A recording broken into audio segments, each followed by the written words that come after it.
Em, Bueno, yo aquí creo en este canal nos gustan los enfoques apocalípticos, ¿eh? Así que en que sí, general sí. yo estoy muy de acuerdo. Es que es bien interesante, perdona Matías, te interrumpí, dale, dale. No, no, un breve comentario.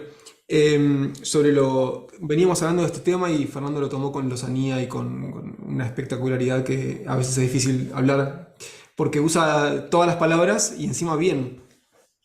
Pero hablando de esto de lo contemporáneo del Jardín de Ur, que no toca ningún tema que esté de moda en toda esa producción enorme literaria que veníamos hablando y que todas las novelas un poco hablaban de lo mismo y tocaban los mismos temas. Creo que los temas que, si bien se tratan de costado como temas que me interesaron en un momento, como la arquitectura, la cábala, y todos esos temas que se tocan un poco de costado, como para seguir un solo hilo, que el Jardín de Ur habla de envejecer, habla del poder de rejuvenecer, de la juventud, de esa nostalgia, de la forma humana que tenemos de acceder a la forma imperfecta de la eternidad, que es la juventud. Y, y en eso transcurre la obra y el reconocer el paso del tiempo de una relación, en este caso de una amistad, y de cómo nos vamos poniendo grandes en la forma de escribir también, por eso es que no es la misma forma de escribir del principio que al final del libro, y creo que por eso terminamos creciendo y viendo al mundo distinto y como dice Hegel, la lechuza de Minerva o de Atenea, bueno, que alza su vuelo hacia el ocaso. Y es un poco el final del libro que decíamos, bueno, cómo se llegó a ese punto de ver con ese ojo de lechuza de Minerva que ve a la distancia, desde el ocaso y tal, a la vida.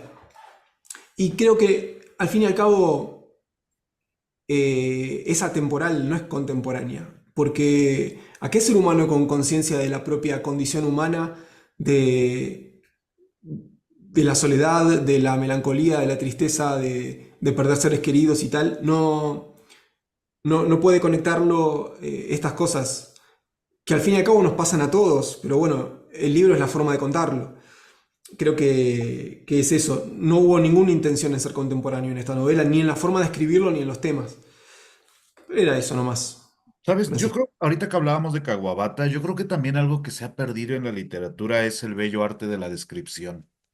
O sea, yo recuerdo mucho que Caguabata en la Casa de las Bellas Durmientes tiene página y media de la mesita que está al lado de la cama, ¿no? Y eso es algo que se ha perdido, ese rasgo como poético de cierto tipo de literatura, que todavía se preserva a principios, mediados del siglo XX y que sí tiene este texto, pero no sé, o sea, en general, realmente cuesta mucho trabajo no estar de acuerdo con Fernando, aunque evidentemente su cultura es infinitamente superior que la de uno. Pero justo hablábamos de eso, ¿no? Como que hay esa sensación de que la novela contemporánea está como dando un giro infinito sobre sí misma, como parte de ese narcisismo cultural contemporáneo de el posmodernismo no se ha acabado, todavía puedo hablar de mí, ¿no? Y es muy extraño, porque al final pareciera que son libros escritos para uno mismo, pero con la intención. O sea, no esa dejadez de voy a escribir esto porque se me antoja, sino con la firme necesidad de establecer, soy un escritor, he aquí la prueba, ¿no? Y creo que esa falta de intención es algo que se requiere en las artes en general.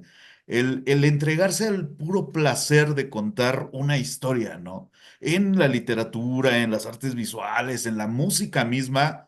O sea, ya deja tú ese cliché de que lo que se busca es la trascendencia, la fama, la riqueza. No, sino simplemente el arte como justificación de sí mismo, sin todo el oropel que viene adjunto al concepto, ¿no crees? Bueno, yo creo que sí. Además, como tú bien dices, el placer de la descripción, que es también un placer, lo que llamaban los retóricos alejandrinos, la éfrasis, ¿no? El placer de la descripción, es también un elemento central hasta de la historia del arte y de la crítica de arte. Es decir, la capacidad, la éfrasis no es la crítica ni es la interpretación, pero sin la éfrasis no existe ni la crítica, ni la interpretación, ni la narratividad, ¿no? Decía, bueno, Barbour, tomado de la tradición, que el buen Dios está en los detalles, ¿no?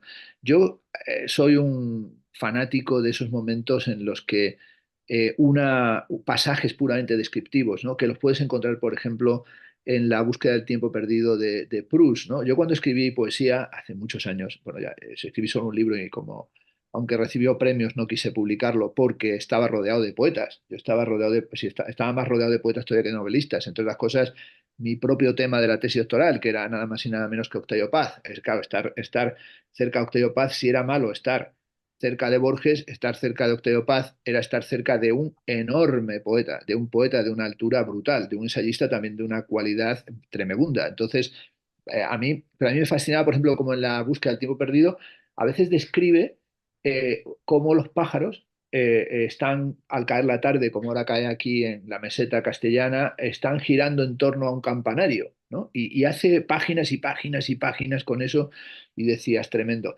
Yo recuerdo cuando un gran escritor, al que yo también frecuenté muchísimo, Rafael Sánchez Ferlosio, pues Ferlosio fuimos muy amigos. Ferlosio escribió una novela que le dio fama, con la que ganó pues, premios, que fue El Jarama. El Jarama es un ejemplo descriptivo de una gente al lado de un río y es como, algunos pensaron que lo había hecho con una grabadora que grabó lo que allí se conversaba, lo transcribió y hizo la novela. Antes había escrito un libro delicioso, La vida y andanzas de Alfangui, que es fantasía, que es imaginación tal. Y el tipo, decepcionado con la recepción de sus obras, que era el éxito absoluto, lo dejó durante un montón de años y regresó en los años 80, que es cuando yo le conocí, y hizo un libro que se llama El testimonio de Yarfoz. Bueno, el libro dejó a la gente helado, porque volvía al el gran maestro de la escritura, luego fue el gran maestro del ensayo en España. Y este Rafael Sánchez Ferlosio, que fue distinguido con todos los premios, el Nacional de Literatura, el Nacional de Novela, el Premio Nacional de Ensayo, el Premio Cervantes, en esa novela lo único que hace es demostrar su capacidad descriptiva. Hay un momento en el que se pone a escribir una noria en un río, una noria, y son páginas y páginas que aquello es pequeños detalles de ingeniería, de construcción, la cualidad de la madera, la veta de una manera, una grieta que se abre, cómo el agua cae, cómo cae sobre unos cubos en otros, y lees aquellos y dices, wow, esto es increíble, la capacidad del lenguaje para construir mundos, ¿no? Esto que le obsesionaba a Austin, ¿no? How to do things with words, cómo hacer cosas con palabras, ¿no? Eso es la grandeza de la literatura, cómo hacer cosas con palabras. Y de repente cuando tú ves cómo edifican algunos escritores un mundo a partir de las palabras, dices, eso es lo que a uno le anima o le desanima. Dice, a mí me gustaría hacer eso, ¿no? Ser capaz de construir un mundo con las palabras. Y esto, por ejemplo, esta capacidad descriptiva, esta atención a los detalles, hoy, pero es que desaparece. Yo, de cuando en cuando, y además sucede así, me dejo llevar y digo, bueno, voy a ver a leer este libro que está muy de moda o que lo han puesto todos muy bien. Digo, pero ¿cómo podemos estar leyendo este libro? Y entonces me viene como el momento de la desesperanza y digo, menos mal que nos queda Balzac. Y entonces me voy y me pongo durante una semana a leer solamente a Honoré de Balzac, o me pongo a leer a Émile Zola, me pongo a leer a Flaubert. Y claro, cuando tienes, como es mi caso y la de otros, una biblioteca bien surtida en la que hay una gran cantidad de literatura, pues dices, me voy a quitar de todo esto, porque esto no hay quien se lo trague, es decir, de lo mal hecho y de lo mal compuesto que está. Y sobre todo porque a veces te dicen, no, es que aquello no hay quien lo entienda, porque es un lenguaje extremadamente complicado. Fijaros el grado de absurdo que a mí, bueno, yo creo que hay muchos momentos en los que uno tiene que tomarse pastillas y tranquilizantes, así que bajen el tono emocional para no cabrearte. Pero, por ejemplo, pensemos en el ámbito de la literatura, aberraciones como que además se convierten en cosas muy vendidas editorialmente, como ha sido la edición o la traducción al español del Quijote de Cervantes que se ha hecho recientemente por parte de Andrés Trapiello, ¿no? Trapiello ha hecho una versión del Quijote, una versión en español. Entonces, pone cara a Matías Vivot de sorpresa, pero claro, se ha editado y está, que es que han decidido que bueno, que el Quijote de Cervantes no se entiende, ergo vamos a hacer un Quijote contemporáneo y lo que han hecho ha sido frase por frase el tal, que además es un buen escritor, pues Andrés Trapiello ha hecho una edición en la que pues va aclarándonos de lanza en astillero, adarga antigua, rocín viejo y galgo corredor, ¿no? Pues ya no galgo corredor, perro corredor. lanza rota, y dice uno, pero ¿dónde vamos estas cosas? Eso, por ejemplo, yo creo que un mundo culturalmente que no estuviera podrido, llega allí uno y dice, bueno, es que se me ha ocurrido ofrecer una versión en español del Quijote.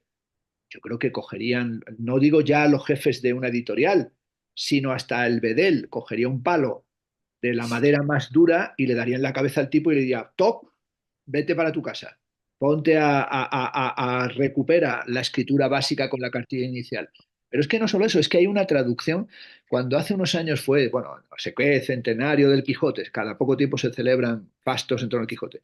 Sale la ministra de Cultura de nuestro país, una auténtica descerebrada, una tal Carmel Calvo, y dice, es un momento maravilloso porque se acaba de ofrecer la primera traducción al catalán del Quijote y se anuncia la traducción al euskera del Quijote. Y dije yo, pues esto no es un momento para que estemos contentos, sería para cortarse las venas. Resulta que vamos a tener unos chicos en Euskadi, en Cataluña, leyendo el Quijote en euskera y en catalán. Se van a perder siendo bilingües como son, porque tienen ya el castellano que viene de suyo, ¿no? Por su propia educación, por el contexto, unos y otros en Cataluña y Euskadi, el placer de leerlo en español. El único que pudo hacer una broma como siempre era de perversa, sobre esto fue el propio Borges, que dice, yo no disfruté del Quijote, porque me leí el Quijote en inglés. Lo dice, ¿no? Bueno, yo creo que lo dice de coña, pero lo dice por evitar también el estar bajo el influjo de la larga sombra que proyecta Cervantes, ¿no? Pero a mí me parece que, por ejemplo, hoy, el que consideremos que el Quijote es ilegible para un sujeto del siglo XXI, que nos parezca que está escrito en una lengua que nadie entiende, es un problema político de primer nivel. Quiere decir que tenemos un deterioro lingüístico y un deterioro cognitivo tan grande que necesitamos, porque claro, dices, ¿qué es lo que nos pasa? Pues que no somos capaces de entender ya ni la lengua de las cimas de la composición literaria que se ha hecho en nuestra lengua. ¿Cómo que llega? No, mira, vamos a traducir, vamos a ofrecer una traducción de Sor Juana Inés de la Cruz, vamos a coger ahora los grandes textos de la tradición y los vamos a traducir a su propia lengua. Chico, estamos de la cabeza súper perjudicados. ¿Y qué es lo que se hace? Se ofrecen unas descripciones aplanadas, se rompen las densidades metafóricas, se quiere evitar, porque además hay una llamada constante a, hay que ser claro, es que tú complejizas todo, es que esto es mucho lío, hay que ir al grano, como me dijo un profesor a mí hace tiempo de metafísica, Ángel Gabilondo dijo, yo cada vez que oigo que llaman al orden y te dicen al grano, pienso que se refieren a las gallinas, que van al grano, ¿no? Que van a picotear el grano en cuanto que lo tienen. Cuando te dicen al grano, digo, no, al grano tú, que tienes mentalidad gallinácea. Yo estoy esperando a ver si sirven caviar. Yo me alimento de otras cosas y me alimento sobre todo de una grandeza cultural que la tradición todavía me ofrece y en la que hay que plantar cara y resistencia. En ese sentido, yo creo que hoy, en mi opinión, buscar el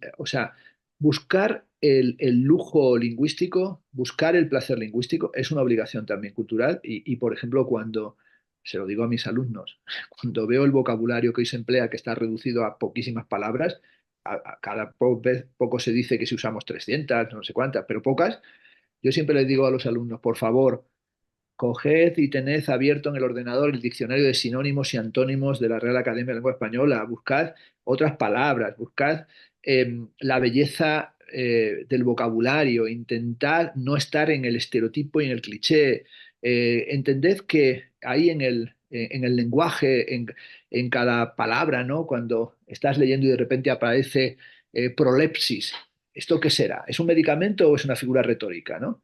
Cuando uno, oxímoron, ¿esto qué es, no? Cuando hay un montón de palabras, es más, eso te permite, esa flexibilidad del vocabulario, plantar cara a las estafas de los discursos estereotipados del presente. Esto lo decía Karl Kraus.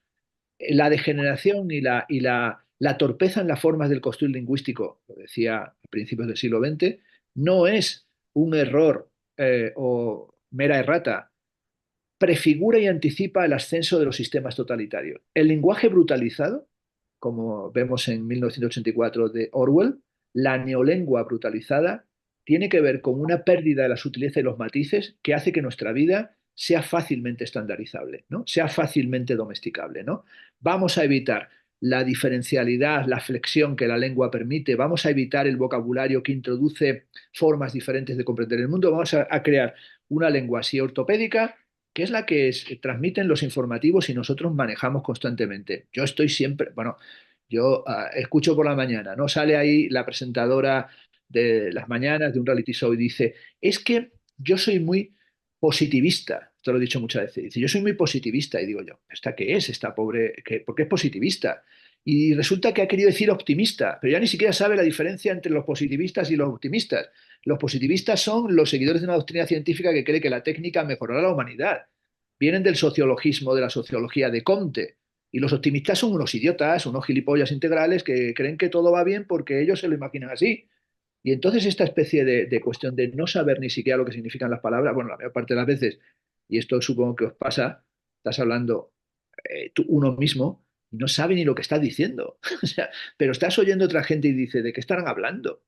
Pues es sencillamente, bueno, pues la dejadez absoluta, que es una dejadez que viene, que además no es algo accidental, ha sido así pautada y pactada. Por ejemplo, el que haya desaparecido de la enseñanza básica de la educación de los niños, de las niñas, la redacción, la expresión oral, el dictado, que se haya atacado a la memoria. Se dice, hay que ir contra la enseñanza memorística y todo esto, ¿no? Contra la memoria, porque la memoria, acentuar una educación memorística, pues así nos luce el pelo. Así está la gente de tostada, de adobada y de empantanada que viven en el país de los lotófagos, que no se acuerdan de nada, no se acuerdan ni de su nombre, ni el de su pareja, ni el de su madre.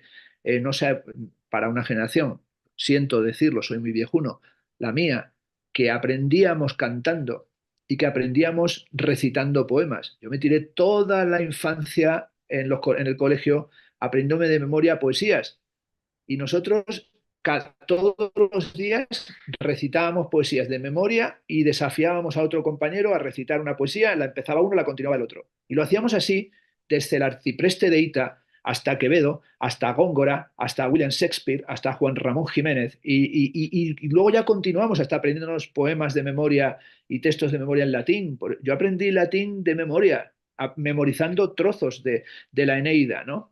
Sub pater Aeneas asfalto toro edanio xiumida caelo praequipita sí, no podemos hacer la tertulia en latín. Pero quiero decir, eso hoy, a ti se te ocurre decir, venga, vamos a aprendernos un poema. ¿Pero por qué esto es memorístico? Pues chico, porque desarrollamos capacidades cognitivas, porque luego tienes una incapacidad de conectar y de memorizar y de comprender y de fijar que hace que, como la mayor parte de la gente diga, es que no se me queda nada, normal, bastante que llevas la cabeza encima del tronco. Eso es una cuestión que nuestra especie lo lleva así, pero la posibilidad hoy de pensar, criticar e imaginar un mundo mejor tiene que ver con recuperar la potencia de la lengua y de la literatura.